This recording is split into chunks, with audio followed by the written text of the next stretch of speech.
Hello everyone and welcome to my The Bold and Beautiful Always channel. Ridge is an ASSH0 Lu. He proposes to Brooke immediately after saving her from drowning.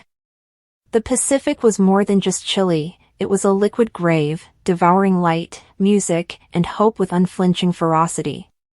Brooke Logan was gasping, resisting the riptide's unrelenting pull, muscles screaming, lungs burning as seawater replaced precious oxygen, a horrific, primal struggle against oblivion. The next moment, an iron grip gripped her, dragging her higher through the swirling darkness, breaking the surface into dazzling light and ragged, life-affirming gulps of oxygen. Ridge Forrester. His visage, marked with primitive terror and exertion, was the sole constant in a world brutally turned upside down. He dragged her, half-conscious and trembling violently from shock and weariness, onto the harsh sands. She slumped, retching seawater, her body a shaking wreck, every nerve ending screaming, her thoughts a jumbled mass of dread and dizzying relief. She was alive. He'd saved her. The flood of appreciation, the profound, almost cellular acknowledgement of their relationship, established once more amid extreme circumstances, was overwhelming. She reached for him, not passionately, but intuitively, like a child seeking protection after a nightmare, her fingers trembling against his saturated shirt, desperate for firm proof of his presence and life. Tears were unrecognizable from the saltwater streaks on her face, mixed with desperate, gasping gasps. This wasn't a time for words, it was a time to be, to share the chilling reality of surviving death. And then Ridge smashed it. Ridge shifted before her breathing settled, before the strong tremors abated, and before the sheer, raw horror of nearly drowning could be processed. The fierce protector, the desperate savior, disappeared. In his place, kneeling on the damp sand alongside her shivering, defenseless form, was the designer, strategist, and man who would always craft the narrative of Ridge and Brooke regardless of the human cost. He didn't inquire if she was all right. He did not soothe. He didn't merely hold her in the profound hush that comes after such an occurrence.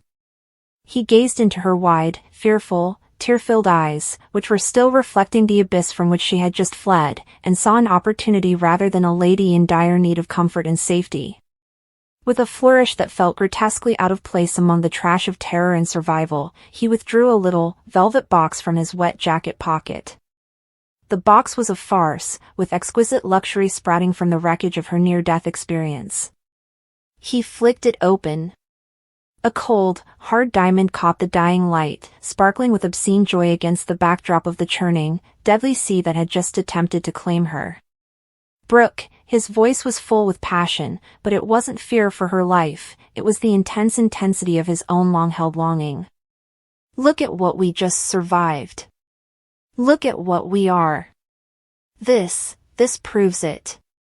Nothing can break us. Not the ocean, not time, not anything. Marry me, Brooke. Right now. Here. Let's make it official, forever. Let's finally do this. Brooke felt as if the air had been pulled out of her soul, rather than simply leaving her lungs. The screaming in her ears was not simply the result of submersion, it was the loud static of profound betrayal. Gratitude turned into a terrible knot of ice in her stomach. The hand that had held on to him for dear life now felt tainted. She looked at the ring, then at his face, earnest and expectant, completely unaware of the crushing cruelty of his timing. Ridge wasn't simply impetuous, he was an incomprehensible, self-centered arsehole. The layers of his assholery were astonishing. The exploitation of absolute vulnerability. Brooke was physically destroyed. Her body was trembling, her lungs raw, and her mind reeling from the primitive fear of drowning. She was incapable of nuanced cognition, let alone making life-changing decisions. She was in a condition of intense neurological and emotional shock. It was immoral to expect her to do anything other than her fundamental survival needs at the time. To demand marriage? It was an emotional rape. He perceived her raw, animalistic terror and tiredness not as a sign she needed help, but as a weakness in her defenses that he could exploit to achieve the desired end. It was predatory. He used her near-death experience to secure his own romantic vision. The weaponization of the rescue, the act of saving her life, which should have been an expression of pure, selfless love, or at least deep connection, became immediately twisted. It became transactional. I saved you, so you owe me your hand in marriage. Her profound gift of life was reduced to a down payment on his ideal future. Instead of viewing the rescue as a testimonial to their bond, he reduced it to emotional blackmail. Look what we survived, this proves it. Ridge, you're right. It shows that you have strong swimming arms and a survival instinct. It doesn't mean you're suddenly ready for healthy, unselfish commitment. It was a shockingly callous combination of physical heroism with emotional preparedness. Brooke was thinking about Breathing, not Ridge and Brooke, the epic love story. About the terrible feeling of water filling her lungs. About the sheer, unbelievable luck of being alive. Her entire existence was concentrated on dealing with the acute trauma. Ridge bulldozed over it. His desire to solidify their relationship, to capture his prize, completely annihilated any space for her emotions, trauma, or need to simply recuperate.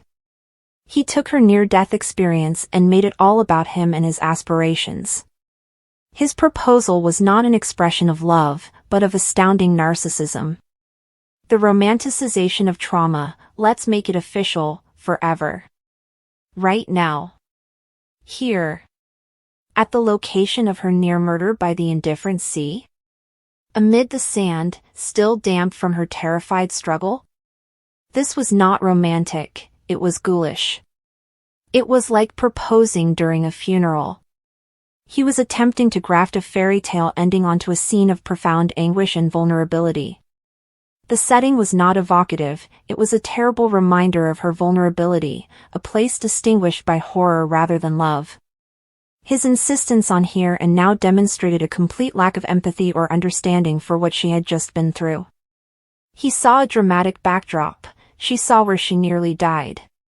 The ignorance of their actual history, Ridge claiming nothing can break us moments after practically rescuing her from the clutches of death was embarrassingly ridiculous, given that their whole relationship is a masterclass in breaking and smashing each other. Betrayals, deceit, manipulation, many divorces, toxic triangles, their link has been broken more times than cheap pottery. A near drowning does not erase history or miraculously address deeply rooted dysfunctional habits. To pretend it did, to use this tragic experience as an excuse to jump back into the marriage fire, was not hopeful, it was delusional and reckless. It overlooked the very real reasons why their marriage had failed them repeatedly. He wasn't proposing because they'd solved anything, rather, the adrenaline and drama made him believe they had. Brooke's reaction was sheer, unadulterated shock. The tears of relief and residual horror did not stop, they came faster, but this time with a new, profound perplexity and hurt. She stared at the ring, then back at Ridge's expectant expression, looking for some indication that he recognized the grotesque inappropriateness of the situation. She found none. Only his familiar, strong determination, now tragically misplaced.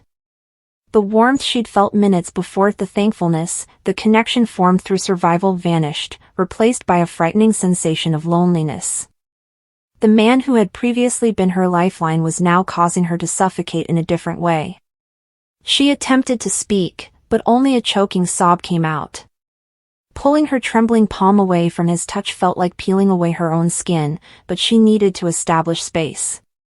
The physical discomfort of the wet sand in her saturated clothes was nothing compared to the icy realization that settled in her gut. The man she loved, the man who had just saved her life, was currently being a brilliant, world-class arsehole. He misunderstood her stillness, tears, and complete incapacitation for overwhelming joy. "See?" he asked, coming in closer, mistaking her reaction for a quiver of feeling. "It's meant to be. After everything, this is our sign." "No," Brooke's mind cried quietly. "The sign is that I almost died, and the first thing you tried to do was lock me up." The diamond shone, a cold, hard emblem of his astonishing selfishness, his inability to see her beyond his own story, and his desire to take advantage of her absolute lowest, most vulnerable moment for personal benefit. The hero has disappeared. Only the arsehole remained, kneeling on the damp sand, grasping a ring, ignorant to the tremendous devastation he was causing in the holy, shattered area where he had saved her. The rescue had been an instinctive move, possibly motivated by love. The proposal was an act of pure, unadulterated Ridge Forrester ego, demonstrating that even after rescuing her from death's grasp, he couldn't stop himself from attempting to control the story, repercussions, and trauma notwithstanding. Saving her life did not make him a hero. Proposing in the immediate, horrific aftermath did, however, make him the creator of an entirely new type of heartbreak. The salt water in her lungs had been replaced by the biting taste of betrayal. He hadn't just dragged her out of the ocean, he'd pushed her into a much more dangerous emotional riptide. Ridge wasn't just an arsehole, he was the storm she didn't see coming, striking her after she had already been shipwrecked. OMG! Brooke drowned after falling into the sea. Ridge transported her to the emergency hospital. The serene golden horizon that stretched across the Italian coastline was shattered in an instant by screams that echoed off the rocky cliffs, as Brooke Logan, the eternal goddess of the bold and the beautiful, vanished beneath the churning, merciless waves, her signature blonde hair becoming a glimmering streak of silver in the water before disappearing entirely, swallowed by a tide as turbulent as the emotional chaos that had erupted moments before. The day began with hopeful optimism, a supposed reset in Brooke and Ridge's long and twisted love story, a peaceful escape to Italy meant to bring clarity, healing, and, perhaps, a fresh start after Ridge's entanglements with Taylor and Brooke's ongoing battles with jealousy, regret, and her own haunting insecurities. But fate, as it always does in the world of Forrester drama, had other plans, and in a cruel twist that would forever alter the emotional fabric of their bond, a sudden accident turned a romantic interlude into a life-or-death crisis as Ridge watched, helpless and horror-stricken, while the woman he had loved longer than he had known the sound of his own name was sucked into the icy sea, her cries fading into silence as her body was thrashed against jagged rocks and SW Ridge had snapped. Maybe we shouldn't have come here, Brooke. Perhaps this was a mistake. Brooke, ever the proud fighter, retorted with trembling defiance, "You sent me here to say farewell, did not you? Just as you did on the Aspen Bridge. Guess what, Ridge? I don't need you to let me go. I can let go of you." Her heels clacked against the uneven stone of the old sea wall as she turned away from him, tears streaming down her cheeks, wind tossing her hair, and her heel catching on a jagged edge of the weather-worn parapet. Ridge rushed forward, gasping her name, "Brooke." But he was too late. Time slowed to a surreal crawl as she slid backward, her arms flailing in midair and her body arching like a fallen angel before plunging into the frigid Mediterranean below, Ridge's blood-curdling scream almost drowning out the splash. Ridge took off his jacket and dove after her without hesitation, the salt water burning his eyes, dread coursing through every muscle as he fought the current and the sharp pebbles that stabbed at his arms, yelling her name repeatedly, "Brooke! Brooke!" Until, finally, in a moment that seemed suspended between life and death, his hand brushed against her limp arm beneath the waves. She was not breathing. Her lips were bluish. Her eyes were closed tightly, as if she had given to the deep. He pulled her to the shore, cradling her lifeless body against the stones, hammering on her chest with shaking hands, tears flowing down his cheeks, crying for her to return to him, screaming for aid, yelling like a man who had lost not just the woman he loved, but the very anchor to his soul. "Don't do it, Logan. Not now. Not like this," he sobbed, pressing his mouth to hers in desperate CPR and whispering her name like a prayer, until, miraculously, she gasped, coughed violently, and water poured from her lungs. She opened her eyes briefly and whispered, "Ridge," before passing asleep again. Paramedics arrived moments later, summoned by a terrified tourist who had witnessed the entire incident, and Ridge refused to leave her side, holding her hand in the back of the ambulance and barking at the EMTs to be careful, save her, and hurry, as if sheer will could keep her alive. When they arrived at the medical room in Rome, Brooke was hurried to trauma care, but Ridge was forced to sit alone on a cold plastic chair, soaking, bleeding, shaking, and completely distraught with guilt.